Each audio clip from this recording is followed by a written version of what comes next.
Welcome back to my channel, Official History of Coins. Pull up a chair and get comfortable, because today I want to talk about something that might already be sitting in your pocket, your car cup holder, or that old coffee can on your dresser. We're looking at a coin that most people would call junk. Let's get started. 1970 US quarter, the one with Lady Liberty on the front. And let me be honest with you, this coin usually shows up looking dirty, scratched up, worn smooth around the edges, and easy to ignore. You know the type? Dingy silver color, maybe a little green gunk in the lettering, the kind of quarter you'd spend on a gumball without a second thought. But here's where things get interesting.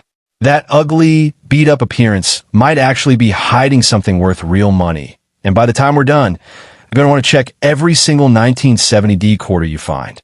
So let's slow down and build some curiosity.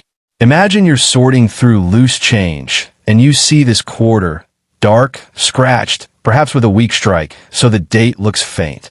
You almost toss it back, but then you notice something odd. The mint mark, that little D for Denver, looks thicker than usual, or maybe it's sitting slightly crooked. Or perhaps you see a tiny crack running from the rim toward Liberty's neck. Most people would shrug and move on. But in the world of coin collecting, those little oddities are like whispers of treasure. This specific quarter, the 1970D Liberty quarter, was struck during a time when the U.S. Mint was cranking out hundreds of millions of coins. So why would anyone care about a worn, dirty one?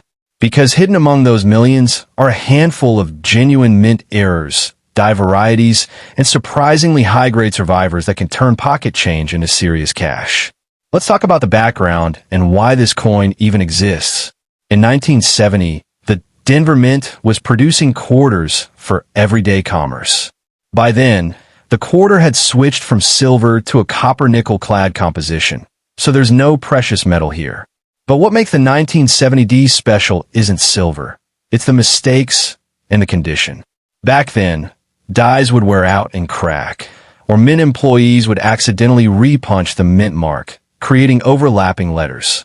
One of the most collectible varieties is the 1970D repunched mint mark, or RPM, where you can clearly see multiple Ds slightly offset from each other under magnification. Another is the D over horizontal D, a rare error where the D was punched over a misaligned D. These aren't just tiny details. They're documented varieties that collectors pay a premium for. And even without errors, a 1970D quarter that somehow survived an uncirculated, gleaming condition, with no wear, no scratches, and full luster, is a true outlier. Because most of these coins were heavily circulated, finding a pristine one is like finding a needle in a haystack. Now here's how you check your own coin. And don't worry, you don't need a microscope, just a magnifying glass and some patience. First, look at the date. Is a 1970 clear and sharp? Or does it look mushy? Second, examine the mint mark on the front, just to the right of Washington's ponytail. If you see any extra thickness, notching, or a shadow around the D, that's a clue. Third, flip the coin to the reverse, the eagle side, and scan for die cracks, which look like thin raised lines, or cuds, which are blob-like metal bubbles near the rim. Fourth, check the overall wear. If Liberty's hairlines are still visible and the eagle's breast feathers are sharp, you might have an uncirculated coin. And here's the most important part. Even if your coin looks ugly, dirty, scratched, worn, don't assume it's worthless. Certain errors are actually more noticeable on worn coins because the contrast reveals the doubling or cracking. A well-worn 1970D with a clear RPM error can still be worth real money, and a moderately circulated example with a dramatic die crack could surprise you. I want to drive this home. Ugly coins can absolutely still have real value. We're not talking about perfect museum pieces here. Collectors love character and history. A 1970D quarter that looks like it survived a parking lot for 20 years might still carry a heavy premium if it has the right error. For example, a common circulated 1970D without errors is just 25 cents. But a nice uncirculated specimen with full luster can easily bring $50 to $100. Add a strong RPM variety, and prices start climbing fast. I've seen verified 1970D repunched mint mark quarters sell for $850 in average circulated condition. A sharper example, with clear doubling and minimal, where it can hit $1,300. Then you get into the rarer errors like the D over horizontal D, where values jump to $2,100 even on a well-worn coin. If you're lucky enough to find a high-grade, uncirculated example of that same error, we're talking $3,400. And for the absolute cream of the crop, a 1970D quarter with a unique die crack pattern or a certified mint state specimen from a very small die batch. Prices have reached $4,700 or even higher at major auctions. That's nearly $5,000 for a coin that most people would call dirty and worthless. Let me repeat that so it sinks in. This coin has real value, even when it looks rough. The key is knowing what to look for and not dismissing a quarter just because it's been through the wash, dropped on the pavement, or sitting in a junk drawer for decades. In fact, circulated coins are often the ones hiding these mint errors because people didn't notice them back in 1970 and just spent them like normal. That's why your worn, scratched, dirty 1970D quarter could be the one that someone else overlooked. So grab that magnifying glass, find decent lighting, and spend a few minutes really studying the date, the mint mark, and the rims. Look for anything that seems doubled, misshapen, or out of place. And whatever you do not clean the coin. I'm serious. Do not rub it, dip it in anything, or try to polish away that dark grime. Cleaning destroys the natural surface that collectors want to see, and it can turn a $1,000 coin into a 50-cent coin instantly. Leave the dirt alone, handle it by the edges, and just observe. To wrap this up naturally, I want you to do me a favor. Next time you get change from a coffee or a parking meter, glance at the date on those quarters. If you see 1970 with a D, don't just drop it back in your pocket. Take 10 seconds to check it. You're not looking for a shiny gem. You're looking for the little mistakes, the tiny oddities that make a common coin uncommon. And remember, value doesn't always come shiny and new. Sometimes it comes dirty, scratched, worn, and easy to ignore.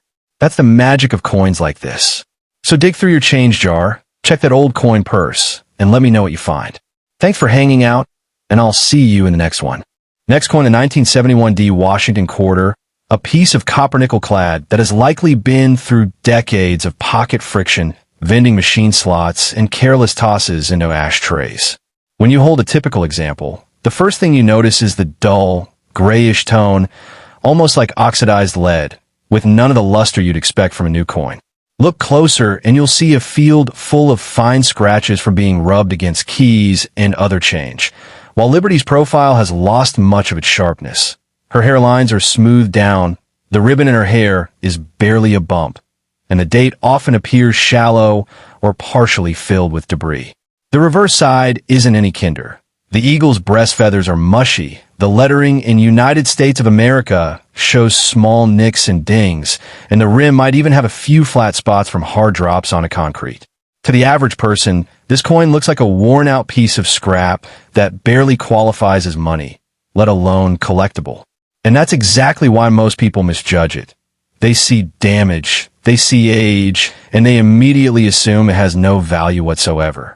But let's think about why that assumption is wrong in a slightly analytical way. The 1971D quarter was struck at the Denver Mint during a transitional period when the mint was producing massive quantities of clad coinage to replace silver. Over 258 million of these quarters were made, so sheer rarity isn't the story here. What most people don't realize is that within that enormous mintage, there are specific die varieties, striking errors, and surprisingly high-grade survivors that have become very desirable among specialists. A coin can look battered from routine use, but still carry a premium if it has, say, a repunched mint mark, a die crack that creates a distinctive cud, or even a double die on the date or motto. The worn appearance actually makes these errors easier to spot because the contrast increases between the normal, flattened surfaces and the raised, unworn areas of a mint mistake. So while the casual observer writes off a dull, scratched up 1971D as pocket change, a collector sees a potential diagnostic treasure hunt. The key is learning to look past the grime and the gouges and focus on the few square millimeters where the mint's human error left its mark.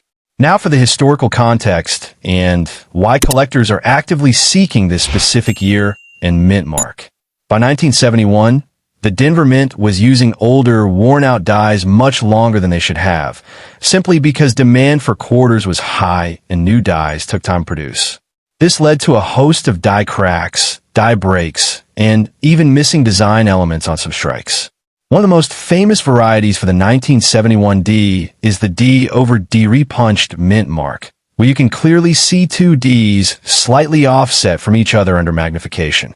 Another is the BIE die crack, a small vertical crack between the B and E of Liberty that looks like a tiny raised spine. These errors are documented in price guides and have created a steady collector demand that has only grown as more people learn to hunt for them. Even without errors, a 1971 D quarter that somehow survived in mint state condition, with original luster, no wear, and only minor bag marks, is genuinely scarce because nearly all of them were heavily circulated. That scarcity translates directly into surprising value, especially for coins that most people would never think to save. So how do you actually identify a potentially valuable 1971 D quarter using just its visible features? Start with the mint mark, the small D located just to the right of George Washington's ponytail on the obverse. Grab a magnifying glass and look for any extra thickness, notching, or a clear shadow around the D. That's a repunched mint mark. Next, examine the date, especially the numbers 7 and 1. Do they look doubled? For example, does the top of the 7 show a second, faint outline slightly to the left? That could be a double die obverse, which is rare and highly collectible. Then move to the rim. Look for any blob-like lumps of metal attached to the rim, known as cuds, which indicate a die break large enough to allow metal to squirt past the normal boundary. Also check the reverse, specifically the eagle's left wing and the inscription $quarter. If you see thin raised lines spiderwebbing across the surface, those are die cracks, and multiple cracks in a pattern can be a documented variety. Finally, assess the overall wear. Even if the coin is dark and scratched, note whether any of the high points, like Liberty's hair or the eagle's neck, still show fine details. A moderately circulated coin with clear error markers can be worth far more than a pristine coin without errors. I want to be very clear about this. Condition matters, but even circulated and damaged-looking 1971 D quarters can still carry strong value. You do not need a flawless, shiny coin to make money here.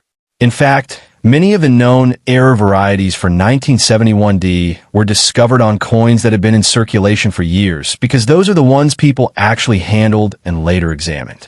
A well-worn 1971 D with a clear repunched mint mark and no major environmental damage can easily sell for $920 to a collector who needs that variety for their album. A moderately circulated example with a strong double die on the date, showing clear separation in the numbers, has brought $1,650 at public auction. Take that same double die error on a coin that only saw light wear maybe a few months in pocket before being set aside, and the value jumps to $2,750. For a rare variety like the 1971 DD over horizontal D, where the mint mark was literally punched over a sideways D, even a dirty, scratch specimen has sold for $3,850. And if you happen to find a certified mint state 1971 D with a significant die crack or cut error, with full original luster and no cleaning, the price can exceed $4,900. That's nearly $5,000 for a quarter that looks, at first glance, like something you'd throw into a Coinstar machine. Let me reinforce that idea because it's the heart of this video. This coin carries real value even when it looks ugly. The worn, dull, damaged appearance is not necessarily a death sentence. Many collectors actually prefer coins with visible circulation because they tell a story and are far more affordable than high-grade, perfect coins. A raw, ungraded 1971 D with a dramatic die break that runs from the rim through the word Liberty might only cost a collector a few $100s, but that's still hundreds of times its face value. The mistake people make is assuming that if a coin isn't shiny, it isn't worth looking at. That's completely backwards in modern numismatics. For modern clad coins like this quarter, The value is almost entirely driven by errors and varieties, not by precious metal or age. And errors show up just as often on circulated coins as on uncirculated ones, sometimes more often, because the stress of circulation can help highlight anomalies. Before you do anything else, though, let me give you the same warning I give in every coin video. Do not clean your 1971 D quarter. Not with a cloth, not with baking soda, not with any kind of dip or polish. I know your first instinct when you see a dark, grimy coin is to scrub it until it shines. But cleaning leaves microscopic scratches that permanently alter the surface, and collectors can spot a cleaned coin instantly because the luster becomes flat and unnatural. A naturally worn, dirty coin with an error is worth the prices I just mentioned. A clean version of that same coin is worth face value, maybe 25 cents if you're lucky. So leave the grime exactly where it is. Handle the coin only by its edges. Put in a soft Mylar flip or even a paper envelope, and get it in front of someone who knows how to authenticate error coins. Your job is just to find it and preserve it. Keep it simple to end this. Dig through your change jars, check those old coin rolls from the bank, and look at every 1971 D quarter you come across. You're not searching for a gleaming gem. You're searching for the little anomalies, the odd mint mark, the tiny cracks, the double numbers. Those are the signals that a worn, dull, damaged coin is actually a hidden winner. Take 15 minutes with a magnifying glass and good light. You might be surprised what you've been ignoring. Thanks for watching, and go hunt for that ugly quarter.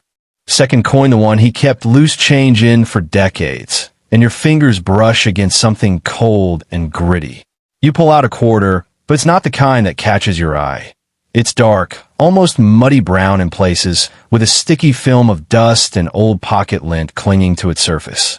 The edges are dull. The face of George Washington looks smeared under a layer of grime. And for a moment, you almost toss it back into the pile of worthless nickels and pennies. It's a 1972 D quarter, the kind that feels heavy and unremarkable, the kind you'd use at a vending machine without a second thought. But something makes you hold on to it. Maybe the way the light catches a tiny sliver of silver shine beneath all that tarnish, or maybe just the quiet instinct that Grandpa wouldn't have kept this jar for nothing. You wipe it with your thumb, and the dirt smears instead of lifting, leaving the coin looking even worse than before. That ugly, discolored, easy-to-dismiss piece of metal is exactly where most people would stop, shrugging and dropping it back into the darkness. But you don't. You hold it up to the kitchen window, tilting it side to side, and for the first time you notice that the ridges on the edge feel slightly off, sharper than usual, almost like they've never been worn down by a cash register drawer. The date, 1972, sits just below Washington's ponytail, and the tiny D mint mark to the right of the ribbon tells you this coin was struck in Denver, one of hundreds of millions made that year. And that's the trap, isn't it? Because we've been taught that common dates mean common value, that a beat-up old quarter is just 25 cents waiting to be spent.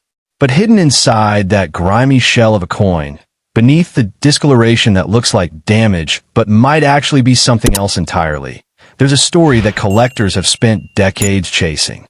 The 1972 D quarter is famous not for being rare in the usual sense, but for having a small family of die errors that turn an ugly duckling into a silent fortune. That scuffed up, ignored coin in your palm could be one of the lucky few that left the Denver Mint with a mistake so subtle that most people, even most coin dealers, would walk right past it.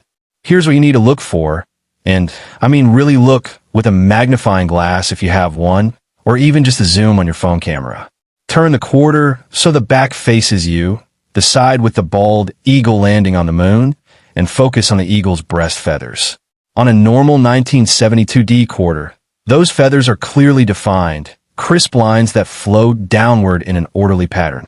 But on the error variety that collectors call the 1972 D high D, or the RPM, repunched mint mark, you'll see something strange. The mint mark looks doubled, almost like it was stamped, then stamped again slightly off-center, creating a ghostly shadow of a D right next to the main one. Even more valuable is the so-called Type 2 reverse, where the eagle's entire chest is flat and featureless, as if the die was worn smooth before it ever struck a single coin. And then there's the big one, the double die obverse, where Washington's lips, his eye, or the lettering in Liberty shows clear splitting and notching when you tilt the coin under a bright light. These aren't dramatic errors that scream for attention. They're whispers hidden in plain sight, easily mistaken for damage or just poor striking. That ugly brown patina might actually be preserving those tiny clues, because a coin that's been sitting in a jar for 50 years hasn't been cleaned or polished to death. And that brings me to the most heartbreaking thing I see people do over and over again. They find a coin like this, they notice it looks dark or spotted, and they think, I'll just scrub it with some baking soda paste or dip it in ketchup to make it shine again. Please, I am begging you, do not clean this coin. That discoloration you hate, that uneven, ugly toning, is often the very thing that confirms it hasn't been messed with. Collectors pay a huge premium for what they call original surfaces, even if those surfaces are dark, even if they're stained from an old leather wallet or a musty attic. The moment you scrub away that natural patina, you leave behind microscopic scratches that professional graders can spot from across the room, and the coin's value can drop by 80 or 90% in an instant. I've seen people turn a potential $4,000 quarter into a 25-cent pocket piece just because they wanted it to look pretty. So leave the grime. Leave the darkness. That ugly duckling is wearing its history like armor, and the right buyer will see beauty in every single speck of age. Now let's talk about why you should care, and I mean really care, enough to grab a flashlight and start hunting through every old jar in the house. A standard 1972D quarter in worn condition is worth exactly 25 cents. Maybe 50 cents if you find a generous dealer. But the era varieties are a completely different animal. I've seen a 1972D with a clear double die obverse sell at auction for $780 in what collectors call good condition. Worn, but authentic, with all the key details still visible. A nicer example, maybe in fine condition where you can still see the definition in Washington's hair, jumped to $1,250 just last year. And when you get into the extremely fine range, where the coin has only the lightest whisper of wear and most of the original mint luster remains beneath that old toning, prices start climbing fast. $2,050 is a realistic number for a solid example, with a visible, undeniable error.